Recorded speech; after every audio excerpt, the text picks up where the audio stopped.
Larry versus Harry workshop video e-gates, take 4. Hi, and welcome back to Larry versus Harry. Today we're going to be looking at taking a Gates carbon drive belt off of an e-bike. So let's look at what we have to do this. First of all, we'd like to say that if you are not technically inclined, maybe it's better just to take it to the professionals. It's not that difficult, but there are things that could go wrong. So first of all, we are going to remove the air pressure from our tire. Do this by removing the dust cap, loosening the bolt, and letting the air out.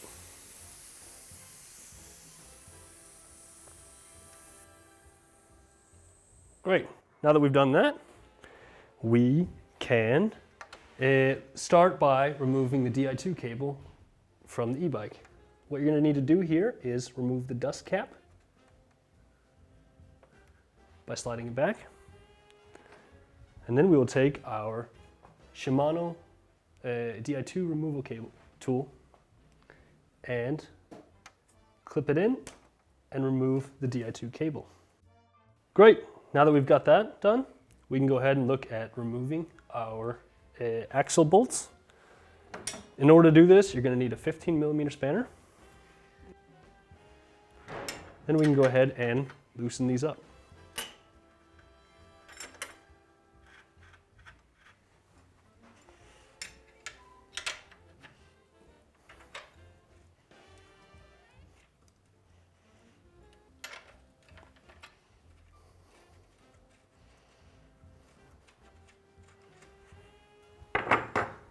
Great, now that we've gotten those loosened, we can loosen our brake caliper. You can do this by loosening the top bolt over here. In order to do that, you'll need a 5mm. You'll go ahead and remove this bolt completely. And then we can slide the brake caliper forward.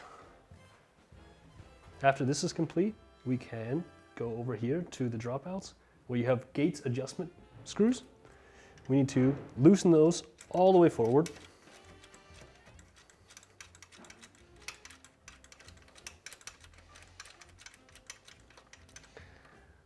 This allows room for the wheel to slide forward, and then we can slide the Gates belt drive belt off. Once this is complete, we can go ahead and slide our rear wheel back. Make sure you don't get the belt caught, and your wheel's free. Now you can go ahead and do the maintenance you needed to do, change that tire, fix that flat, whatever you needed to. And when we go ahead and put it back on, everything is just reversed. So, gonna go ahead and make sure that we have these pins slid all the way out. Slide your wheel in.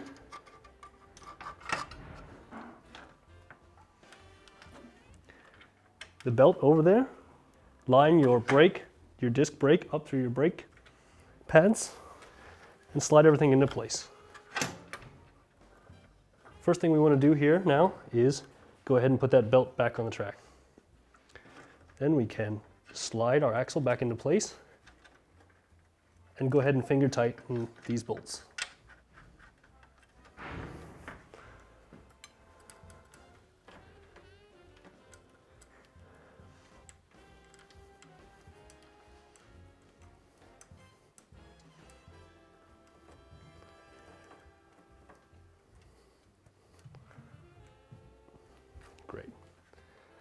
Great, once these are in place and finger tight, we can go ahead and spin our Gates adjustment screws back into place.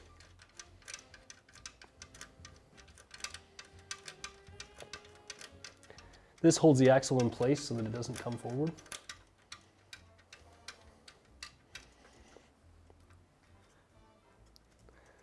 Once those are in place, we can go ahead and check the tension on the belt and see if we have enough. If you have access to it, Gates makes this tool in which you can check the tension. If you don't, Gates also makes an app you can download that you can follow their process through there to check it. So, in order to do this, we go ahead and set it across both sprockets and press down. We can see here that we need to tighten up some more. We're still in the red. So, in order to do this, just pull our axle back more and adjust a little bit further back.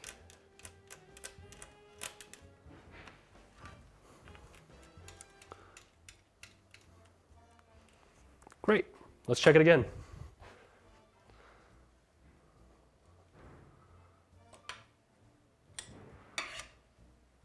All right, we're in the green.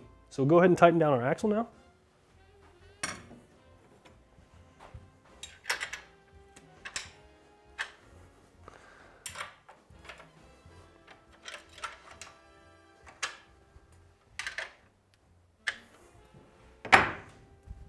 And we'll go ahead and put our brake back in place.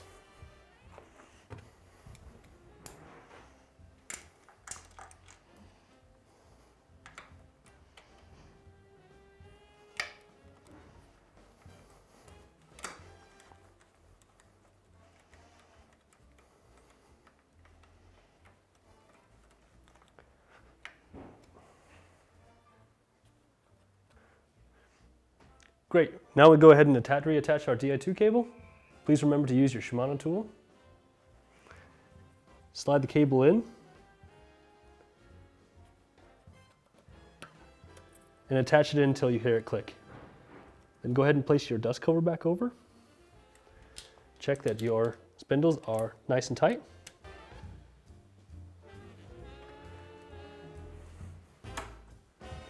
And go ahead and remember to air up your tire.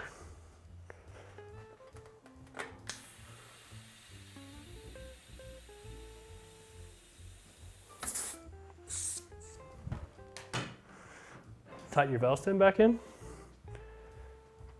and replace your cover.